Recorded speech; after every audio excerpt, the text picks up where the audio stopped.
Right, so well, this is my very first webinar actually for my Fun Not Fear platform. So thank you all very, very much for joining me.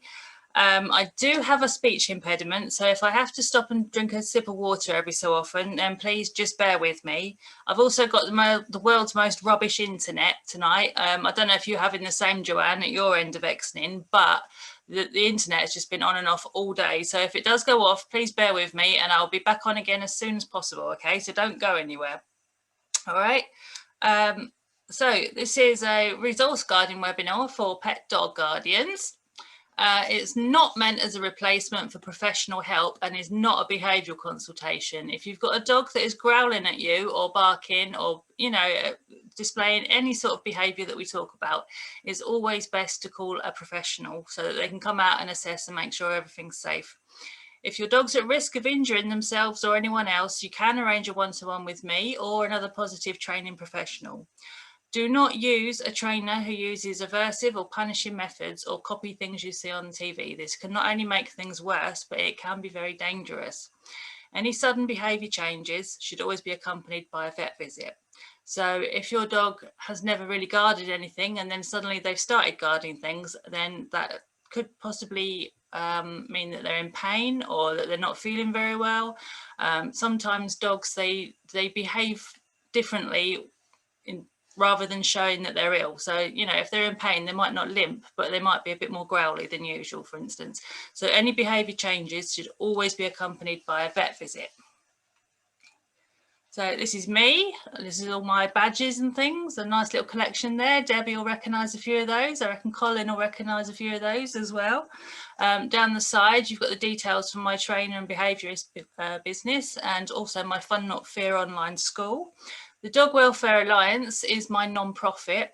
We raise funds for shelters across the world by we have a membership subscription service, and what we do is people subscribe to us and they take a declaration of being force-free in their training, and then we take their subscriptions and we send it on to rescues and force-free shelters and initiatives, and we do things worldwide, say like neutering street dogs and things like that. So it all goes to good use anyway. So yes, that's pretty much me. You don't really need to hear about me tonight. So to talk about resources, first of all, we need to know what a resource actually is.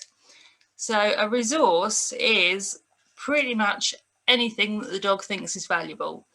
For some reason, dogs, they'll pick up all sorts of random things. It could be a little bit of paper underneath the sofa. It might be a twig. It might be a leaf. It doesn't matter what it is. If the dog decides it's valuable, then it's a resource. So resources can be food, possibly bones, drinks. They don't necessarily guard things all the time. It might be an area like a step or a space on the sofa, or maybe some dogs go under the bed and guard there. It could be a toy. It could be a scent, something that they've smelt that they like the smell of.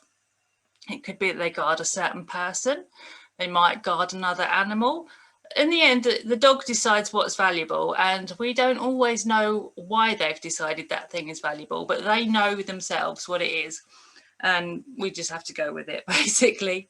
So what is resource guarding? Well, it is a behaviour performed by the dog with the purpose of helping them keep their resource. So if they're worried that somebody's going to take their resource from them, then they will resource guard. They've probably practiced it before and successfully, because what will have happened is they will have guarded this resource at some point, realised that the guarding has worked, and therefore they do it again. Okay, and the more they practice doing it, the better at it they get. They can guard any resource they want against another living being, and it can escalate. So all these things that I've written around the side here, the snapping, the licking the lips and the nose, the walking away, stiff movements, barking, biting, growling, freezing, whale eye, ears pinned back, lifting their front paw, all of these things can be signs of resource guarding. If your dog is doing one of these things and they have what they're deemed as a valuable resource with them, then that can be resource guarding. I mean, there are loads and loads and loads of different things that your dogs can actually do that could be classed as resource guarding, but you know, the more you know your dog, the more you know like things to look out for. So dogs often use a lot of communication like that when they're trying to tell us they're unhappy about a situation. It doesn't necessarily need to be a guarding situation for the dog to be displaying these body language. Now, usually, if you look at this ladder down the side of the screen, a dog that is politely trying to tell you, no, I'm not too happy about this. Sometimes they'll be yawning, they'll be blinking, they'll be nose licking, they might turn their head away, they might turn their body away. And these are all sort of polite little cues that the dog's not too happy about whatever it is you're doing, and they would like you to stop. And sometimes that might be with a resource, sometimes that might be something, you know, you might be going to put a lead on them and they don't want to walk. It might be, you know, it can be anything. It might be grooming them and they might not be particularly enjoying it. So, you know, a lot of these body language things, they can be pretty similar in all different types of scenarios. Now, what can happen is if you don't listen to your dog, if you're not paying attention to what they're trying to tell you, then that can escalate slightly and they'll go further up the ladder. So you might find them walking away. You might find their ears start pinning back. You might start seeing their tail tucked underneath, for instance. And of course, if you're still not taking any notice of them, they might start lifting their front paw up or lying down, or their movements might become stiff. You might find them staring at you, then they might start growling, then they might start biting and snapping. Now, when a dog's got to that stage, if they're growling at you, don't ever tell them off, okay? I'll talk to you about that in a little while. But what you want to do is you want to keep an eye out for the behaviours at the lower rungs of the ladder and work on the dog and what needs to be done then before they have to escalate. Because dogs, I mean, you always see them on the internet, you know, pictures of dogs with toddlers, and, you know, the dogs are displaying all these behaviours. And what can happen is, like, the parents with the toddlers and things, they're, oh, you know, these dogs are so cute, they're best friends, blah, blah, blah. And when you know what you're looking at, you can see the dogs are absolutely mortified. They're hating what's going on. And then these parents are always the ones that wonder why their dog bit their children and things like that. And the dogs, they always, they display these things at the bottom end of the ladder. And sometimes they go up and down the ladder quicker than others. But, you know, they very rarely do anything without trying to warn you about it first. So the ladder of aggression is something we should always bear in mind, whether it's resource guarding, whether it's anything that your dog's doing. Just bear in mind, like, the communication that they're trying to give you. So why do dogs guard? Now, this is a question. So dogs guard because evolution has taught us all survival skills, including seeking out, keeping and using what we need to survive. Now, we seek out food, we enjoy eating it. We seek out partners, we enjoy things like sex, we enjoy going for drinks, we enjoy exercise, we enjoy, you know, all sorts of different things. And we don't necessarily need these things to survive anymore, but things that we do need to survive, our brains naturally seek out and look for. And it's the same with our dogs. Now, the dogs, you know, they become very attached to their resources, and then obviously they're afraid of them being taken away or lost. I mean, the whole definition of resource guarding is that they're afraid of their resource being taken away or lost. So they believe their resource is valuable and useful to them, and possibly even necessary for their survival. And remember, the dog decides what it is that's valuable to them. They might also have a breed trait that makes a guarding behaviour more likely. So dogs that have been bred for, I mean, we shouldn't really be breedist, and all dogs vary within each breed. But some dogs will have been bred for thousands of years to guard over things, to look over things. And sometimes these dogs, they don't necessarily have, you know, the sheep to look after or the things to look after that they used to have, but they still have the behaviours that built into them that make them want to look after these things, that make them want to guard things. Also, with a dog that guard things, there might be a learned history of guarding items and behaviours that work to keep those items. So it could be that possibly the dog was a stray, or maybe the dog was part of a large litter, and it had to fight for the things that it needed to survive. Maybe it needed to keep hold of its food, maybe it needed to keep hold of its warm place in the sun. You know, it can be all sorts of things, but they will have learned to have guarded them at some point, and they would learn that the guarding behaviour works. Now, often people think that the dogs are guarding things because they're bad, or because they're being naughty, or because they're being awkward, but it's never any of those things at all. The dog is guarding things simply because that's what evolution and practice has taught them to do. Now, a dog who guards also can be struggling with anxiety as well, because part of being guardy is being fearful of losing things, and the key word there is fearful. So sometimes it can be a side effect of different kinds of anxiety. Separation anxiety, for instance, might lead to your dog guarding you. You know, there's all sorts of things that could be going on. So as I said before, we never ever punish a growl, right? A growl at the top is right near the top of the ladder of aggression, and you don't want your dog to reach the top of that ladder and bite you. A growl is your dog's alarm system. If you remove the growl, the dog can't warn you that if you don't stop doing what you're doing, then they're going to bite you. Okay? So a growling dog is actually a good dog.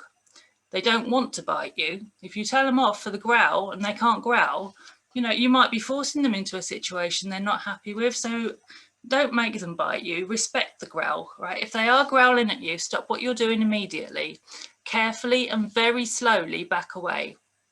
Get in touch with either me or another qualified and experienced positive method using behaviourist as soon as possible. But never, ever, ever punish a growl. So when your dog is guarding things and your lovely, usually cute, fluffy little waggly thing turns into a demon, how does that make you feel? Does it make you feel scared, angry, sad? You might feel like your dog's doing it on purpose, really, to spite you. You might feel frustrated because you don't know how to stop it. You might feel let down. You know, this isn't the plan that you had when you got a dog. You wasn't intended to have this going on. You might be concerned because you're worried about the situation. You might feel unsafe. You might be worried your dog's going to bite you, or possibly one of your children, or, you know, or an animal in your house, for example. There's all sorts of like negative feelings that could be going on. And the thing is, when you've got all this going on, every time the dog's guarding and you're feeling all these negative feelings, the dog might actually pick up on that. Okay, and that adds furthermore to the fear response that's going on around the resource guarding. So then, you know, if every time they pick up a tennis ball, you look really angry or sad or frustrated, but they really want their tennis ball, then that's just going to add to even more of the uncertainty and the anxiety around tennis balls, for example. Okay. So some trainers in the old days would tell you that a dog should be submissive and that they should just give up whatever they were resource guarding. Now, this is really an outdated way of looking at things. And the word submissive is really problematic and unhelpful. You see, the submissive, it makes us think that a dog should be afraid of us, that we'd rather, you know, force them into doing things because we feel they should.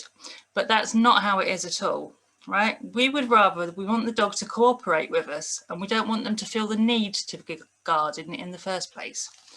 Okay, so the word submissive comes from an out-of-date and discredited theory about how dogs are like wolves and should be made to think you're alpha and that you're dominant. But we don't use that theory anymore. Dogs are not wolves, and the wolves in their natural setting live as a family does, sharing and taking part in multiple roles that are fluid. There is no alpha. There is maybe the mum and the dad and children, pups, you know, possibly even some aunts and uncles floating around.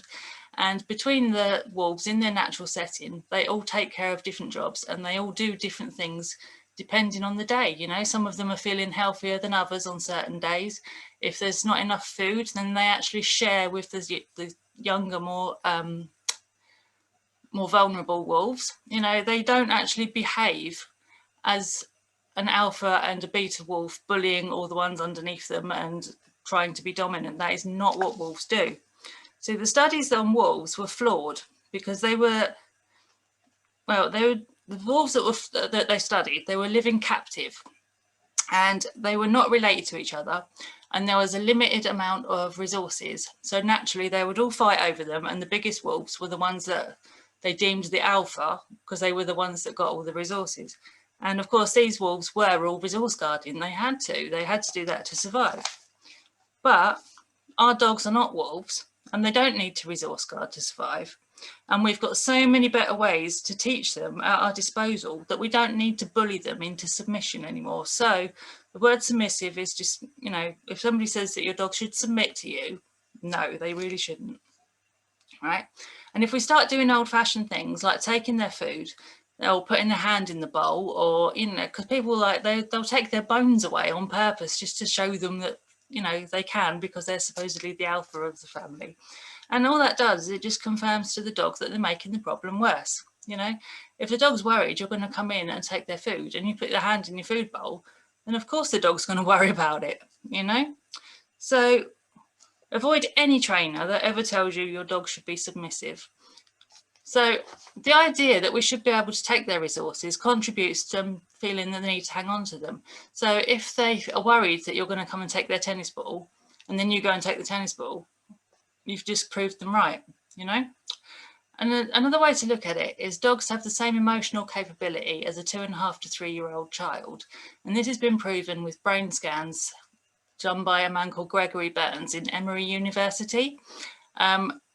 And basically a 2.5 to 3 year old child, if you give them a packet of sweets and then took it away again, how is that child going to react? Okay, and a dog will feel exactly the same way. So then a well-trained dog should not, you know, you shouldn't be calling them submissive and all that sort of thing, you know. So what do we do?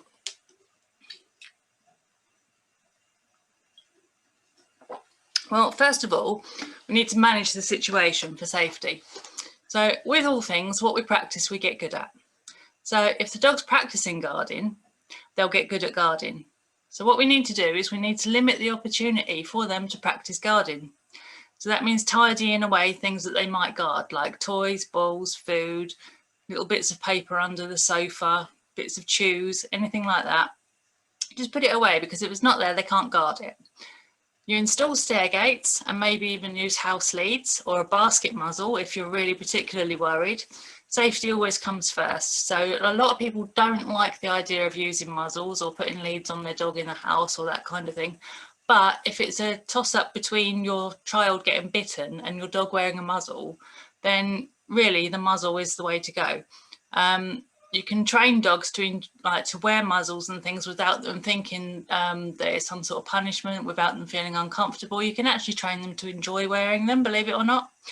Another thing you can do is avoid giving long-lasting chews or bones or anything that's going to hang around, because you want things that, if you're going to reward the dog with things, you want things like small, instantly swallowed treats that are going to disappear straight away.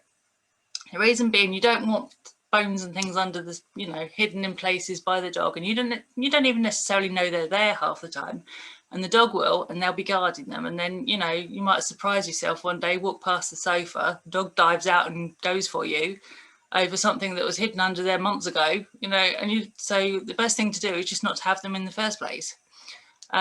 Similarly, nobody puts their hands in the food bowls or the beds or anywhere else that the dog has resources.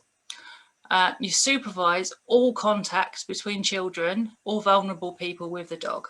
So never, ever, ever leave them on their own with children or anybody that doesn't necessarily understand about not putting their hand in the bowl, or, you know, not being able to read body language of the dog, or, you know, just make sure that they're always safe. And again, never punish a growl. So one of the ways I got taught years ago when I had a resource guarding dog is that if they had an abundance of the resource, that would stop them wanting to guard it. So the idea was, if they had 50 tennis balls, they wouldn't necessarily worry about guarding one of them. But what I found recently is, I went out to see a pug family the other day. There was 2 pugs. One of them was guarding balls, and somebody had told their owner the same thing. And like literally the owner had gone out and bought 100 tennis balls. And all that happened is the pug went round and collected up every single tennis ball and guarded all of them, right? So abundance, it can work with some dogs, but it can also just lead to them guarding a higher amount of the resource that they've got. So, I mean, with that advice, it really depends on the dog and the situation. Now, when it comes to food or probably certain items, resource guarding, it comes from a fear of that being taken away. So if they're worried about things being taken away, what we can do is we can start adding things to the situation instead. So for an example, what you can do is you could feed, say, 3/4 of the food into their bowl or their food toy. And then, because you want to be good news if you go near that food bowl or that good toy, that toy, what you can then do is toss some food into their bowl when they've nearly finished. Don't put your hand too close, because obviously you don't want to be putting your hand in the bowl like we discussed. But if every time you go near their bowl, more food appears in it, they've got no need to guard it from you. Okay, if every time you go near their toy, treats appear beside it, then after a little while, they're going to start hoping you come near their toy. Okay, so whenever a trigger is near, you can start to leak treats. So if they guard a particular item, a particular toy, a particular food, a particular space, and every time you go past that space, instead of being a threat to them, you're now leaking roast chicken, sooner or later they're going to think, well, actually it's quite a good idea that you're coming near my triggers, you know, and then they stop worrying about it quite so much. Another thing to do is to allow the dog to decide when they finished eating. They might have finished eating half an hour ago, the bowl might be empty, but they might still be sat beside it, you know, or they might not have finished eating, they might have some still left in there. And if they haven't walked away and they haven't left it, just don't take the bowl away. There's no rush for them to finish their dinner ever, and it's up to them to decide when they finished eating. Again, because if they're worried about you taking their food away, just don't take their food away until they're ready. Keep other animals and children away from the food so that the dog can eat in peace. Because at the end of the day, if they're worried about anybody coming near their food, then they will start to resource guard it. And that extends to animals, it extends to the children of the family. It can be any of the adults in the family. It doesn't matter who it is, just let the dog have their food in peace. Again, if the dog starts growling, don't punish it, respect the growl. So, guarding of places. Now, dogs can find all sorts of random places to guard. One of our dogs, when I was growing up, used to sit underneath the baby's cot from my sister's cot. And anybody went near the cot, she'd dive out from underneath and have them. And we never actually worked out why. And one day she just stopped and she didn't care anymore. But for a long time, she used to guard the baby under the cot, you know. And other dogs, they find other places to guard. They might go on the sofa, for instance. They might want a particular seat. They might go under the table. They might go in a certain stair on the stairs. They might be in their crate and not want anybody go near that. So what tends to happen is the dog's found something about that place that's valuable. Because at the end of the day, I mean, a sofa is a chair, can be anything, but there might be something particular about that one seat. So it might be that that seat has a really good view out the window. It might be that seat is particularly comfortable and they might have bad legs or, you know, back pain or something that you don't know about, but they're comfortable in that seat. It might be that that seat's got a particularly good view of the food bowls. It might be that the crate is the only place they get some peace and quiet. So maybe they're trying to keep that safe. It might be the step might have a good view of the front door, for instance. There's usually something about the place that they're guarding that will give you a clue as to how to help them with their guarding. So if it's a particular seat on the sofa, I would be looking at seeing if who usually sits beside them, if they have maybe separation anxiety, well, that kind of thing. If they're guarding that human away from other humans, for instance, if some dogs, if you go and sit next to a friend on the sofa, the dog will be there in the middle. Yeah. So there's always something about a particular place. If you find it's like a soft place or a particularly, like a sofa or a certain bed or anything like that, I would also go and have the dog checked out for pain, because it might be that they feel really uncomfortable in certain places, but not in that place. So that place then becomes really valuable because it's the only place they can lay down without feeling pain. What you can do about it is you can start building value in other places. So if the dog always wants to sit on a certain seat on the sofa, but in their bed starts becoming like a haven for treats and toys and lovely things, after a little while, they'll start going to have a look in their bed. And some of that value that they find on the sofa will be transferred into their bed. If you're worried that your dog has separation anxiety, or they are sitting on a certain seat because it's near you, then you can start sitting in different chairs. And again, that will transfer some of the value from your usual seat into different seats around the room. So that will take some of the value out of the one that they're guarding, and then they'll move around the room a little bit more too. What you can do is, if you see them in different places, you can reward them for being there. The more valuable that other places become, the less valuable the place they guard is.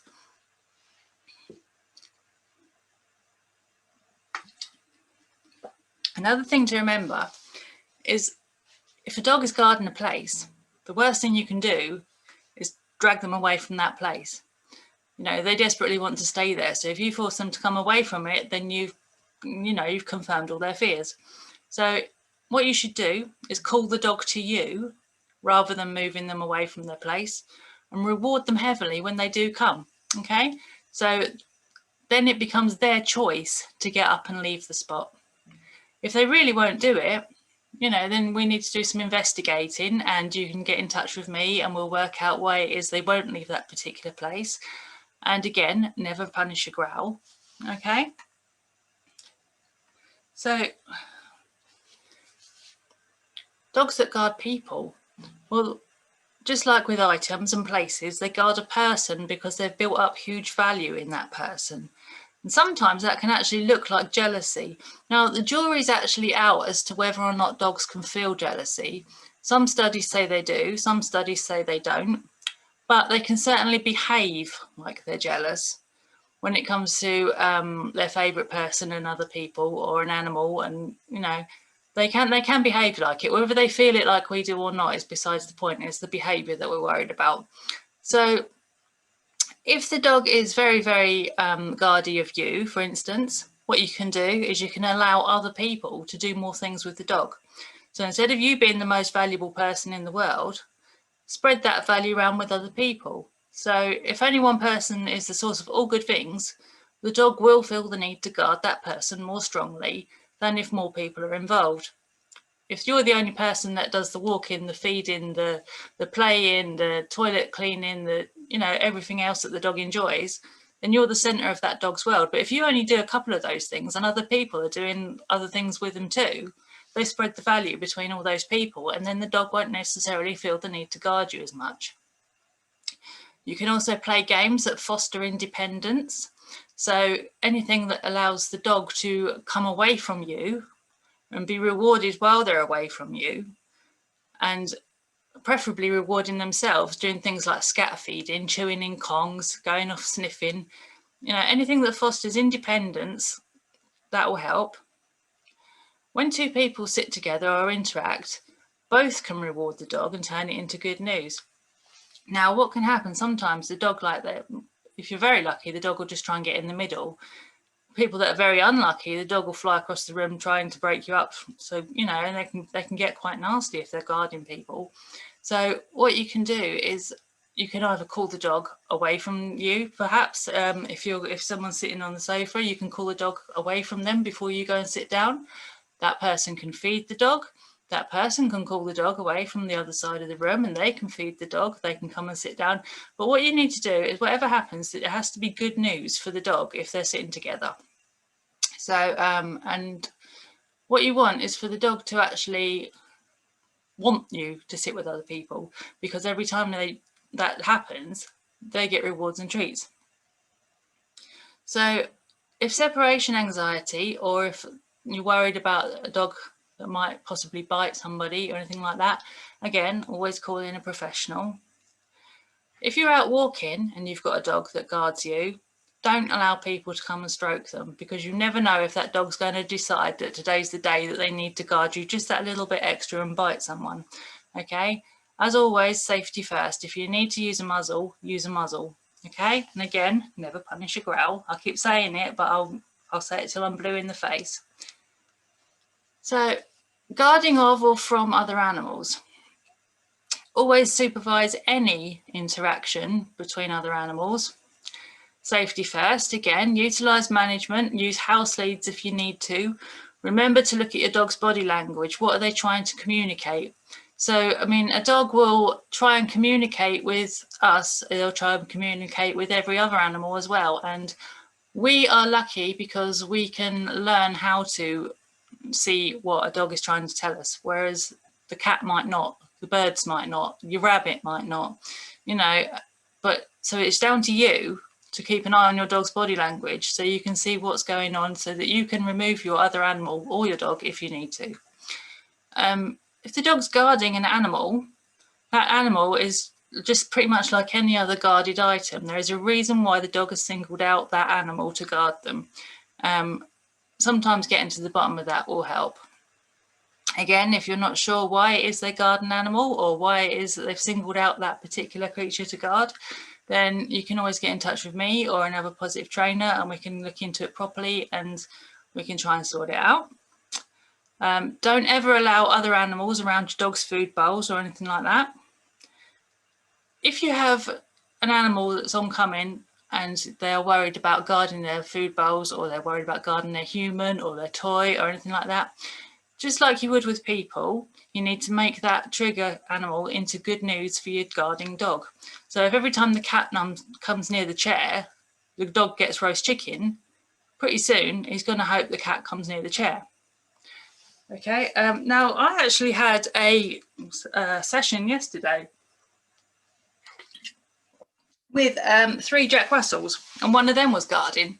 And because a lot of the time when we're treating these things, we treat them with like little small chewy treats and stuff like that.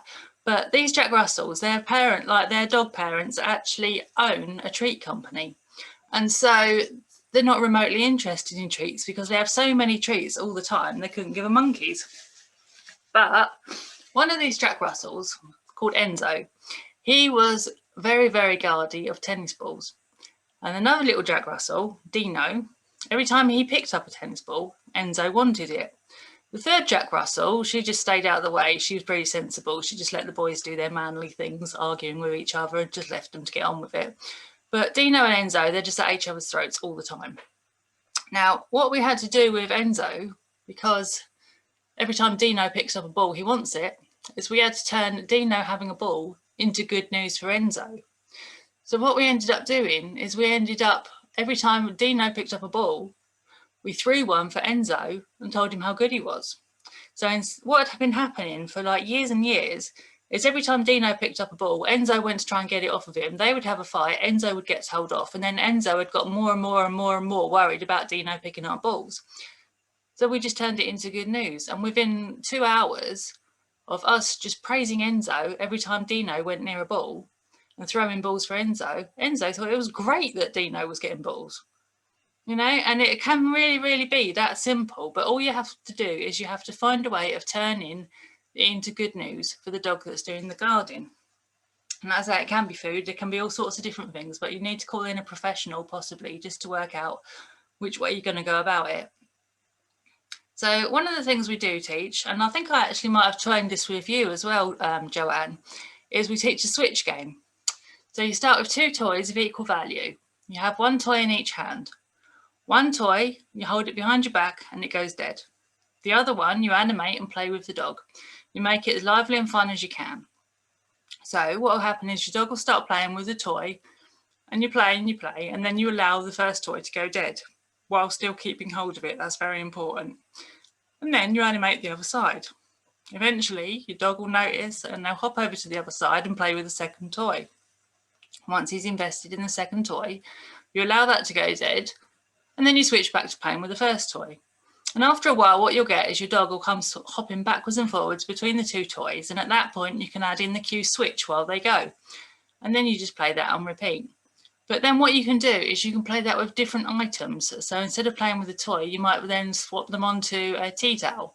You might play with that for a few minutes, and then you might swap them onto an envelope, and you might play with that for a minute, and then you might swap them onto a rope, and then you might swap them onto a ball, and you keep swapping backwards and forwards to different things. And eventually your dog, it becomes about the switching between the toys rather than the actual thing that they've got hold of. And in playing this with them, you can actually teach them to give things up sometimes, because what happens is instead of them losing whatever it is they've got hold of, they get to play a game with you. And if you make sure at the end of the game that they always come away with something, then they don't necessarily lose either. Hopefully I've got a video of me playing this with my sister's puppy actually.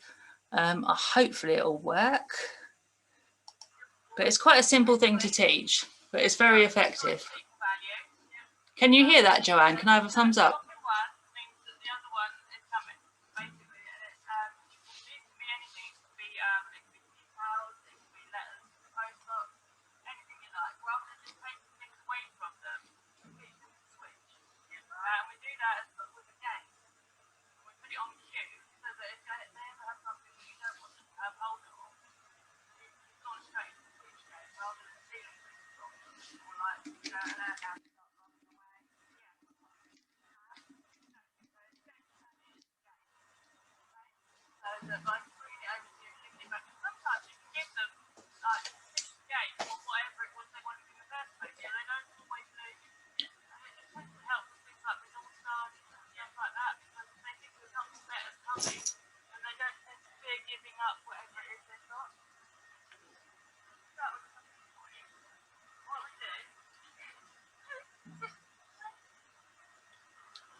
Most puppies like finishing in studies that you can get all sorts of different things to play with. Yep. Right. And then all you do, once they really, really enjoy themselves on one side, let that side go dead, and you start with the other side. Eventually, they will hop over to the other side. Okay? And you play with this side. And you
So hopefully you could all see and hear that okay. That was just Moose demonstrating how to switch toys from one hand to the other.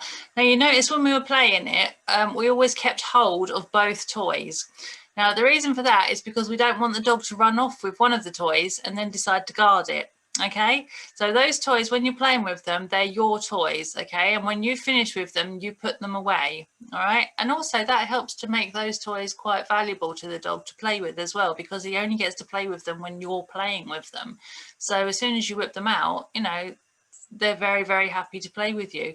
And also, I mean, if you have a dog that is resource guarding and you've been playing switch, even if they're not necessarily at a stage where they'll start switching out their own toys with you, chances are if you whip out your own toys to play switch, they'll come and play with you and leave the toy that they're, or whatever it is they're guarding, behind.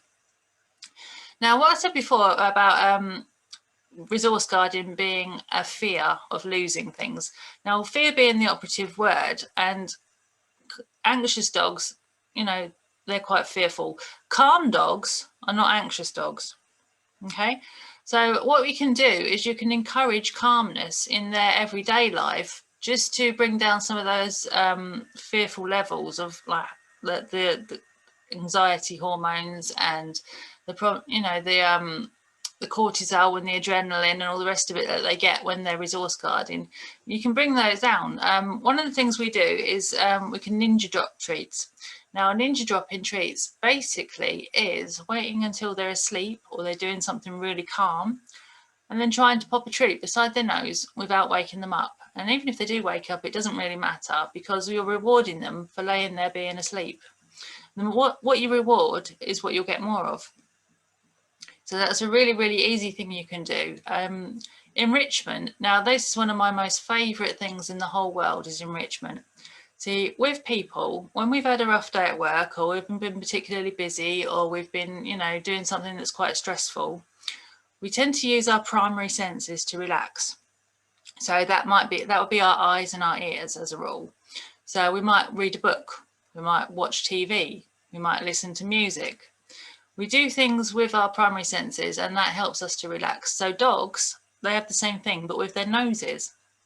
So if you do enrichment with them, which for those that don't know what enrichment is, it involves basically adding things to their day, like food toys instead of just having food in a bowl. Maybe doing scent work while you're on a walk instead of just walking, or maybe you know, just adding in little things to make things interesting for them. There's a whole big group on Facebook called Canine Enrichment that is absolutely brilliant, and they're well worth looking up. They have so many different things you could be doing with your dog on there that make a massive difference to their day. But anyway, by doing enrichment with them, not only does that help them use their noses and use their brain, but it takes all that mental energy that they're spending on worrying about guarding things, and it turns it into things that are more productive.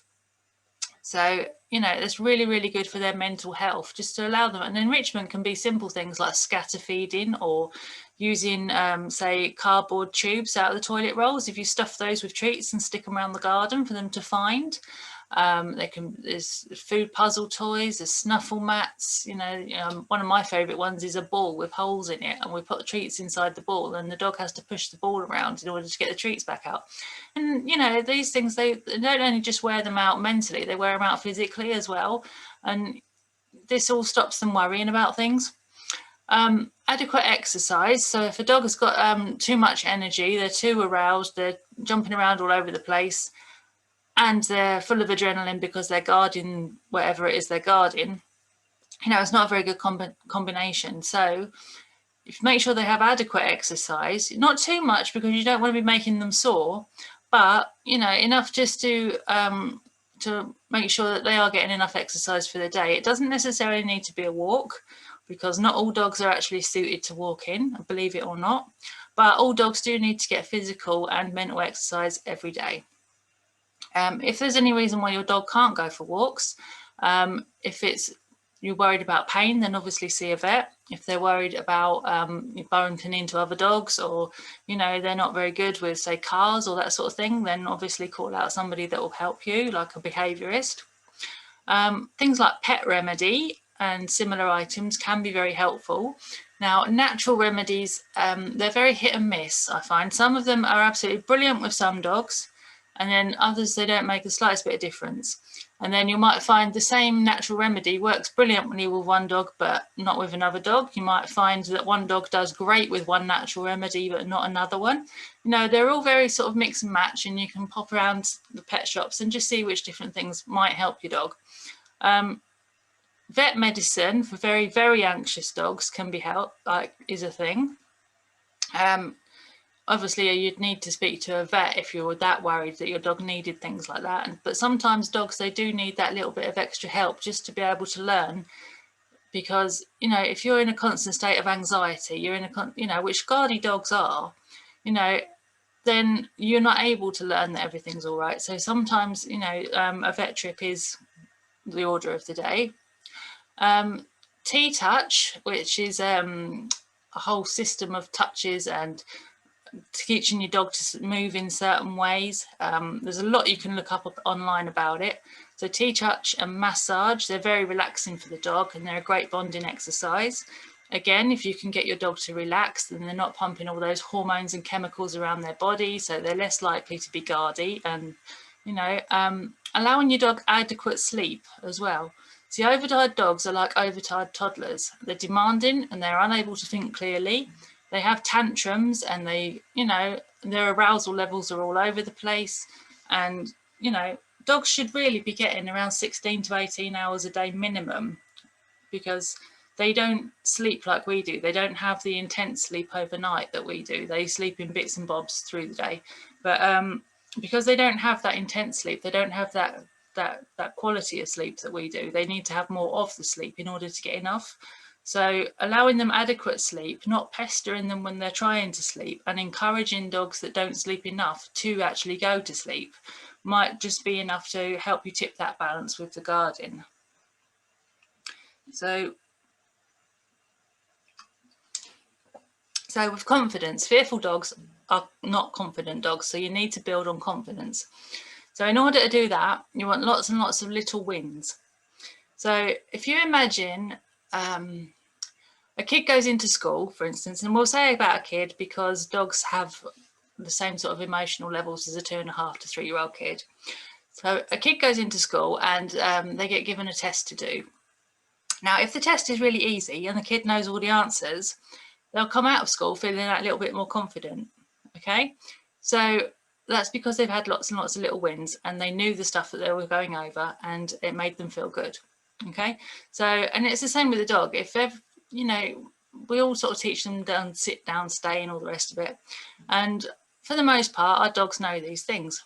But how often do we actually reward them for it when they get older? If you're doing these little things with your dog and you reward them for it, and you start doing this training and stuff with them again like that, then the dog actually, then they start getting all these little wins, and that actually boosts their confidence. Then you can also do other things with them, like teach them a little parkour or an easy trick, or, you know, just praise them every time they do something good. But just by giving them little bursts of, you know, good dog and treats and telling them how good they are, that builds up their confidence from the inside, and then they don't necessarily feel the need to guard things as much. So again, enrichment with food, toys and puzzles is good to do. One thing I would say is make sure it's safe to do food toys with your dog, because if you've got a guardy dog, then it might not necessarily be the best thing to give them a food toy that's going to take them ages to, you know, chew on and look at and take around with them. If they guard toys and you give them some food, then they might be absolutely fine. So again, it's about the dog in front of you. Always wait for the dog to leave the toy when the game is ended, because again, you don't want to just be taking things away from them if that's what they're worried about. If you have a dog that has many triggers, say if they, because I mean, most guardy dogs, they don't just guard and then that's their only problem.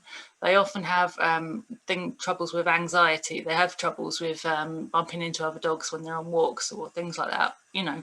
So you can get somebody to help you out with those things. That you know, a behaviourist like me will take you through something called desensitization and counter conditioning, and what that does is it changes how a dog feels about certain triggers. And if the dog has less triggers to worry about, then again, they're less anxious in general, and a less anxious dog is less likely to be guardy. Separation anxiety is another thing. If the dog's really, really worried 8 hours a day while you're at work, then they're not going to be in the best frame of mind when you get home and they've got a bone or anything like that, are they? So, you know, deal with problems as they arise and deal with them from the base. Don't just tell the dog, you know, don't just be cross with the dog because they're guarding. Look into the reasons why they're guarding and deal with other behavioural things that might be leading into that. Another thing you can do is with dogs that are worried about things, especially the ones that are worried when they're out on walks with other dogs and that kind of thing, is to let them sniff and look about and take time to look at things. You don't necessarily, you know, if you take them for a walk in the park and they're worried about dogs, if there's a dog at the other end of the park and they stop and have a look, just let them look. You know, let them see that things are okay. Let them work things out for themselves when they can. There's never any rush. You know, if the dog's reacting, obviously, then you're a little bit too close. But if they're not reacting and they're just looking at things in the distance that they sometimes are a little bit worried about, let them look. Let them get information from their environment so that they can build up their own confidence levels. Because again, confidence dogs, they're not fearful dogs, you know. So that's kind of a short version of some of the things you can do with a guarding dog. As I said before, if you have a problem with a guardian dog, if you're worried about anything, if you don't know how to get them past a certain issue, then always consult a professional. Don't try and take on a dog that might bite you by yourself, because you know it might not work basically.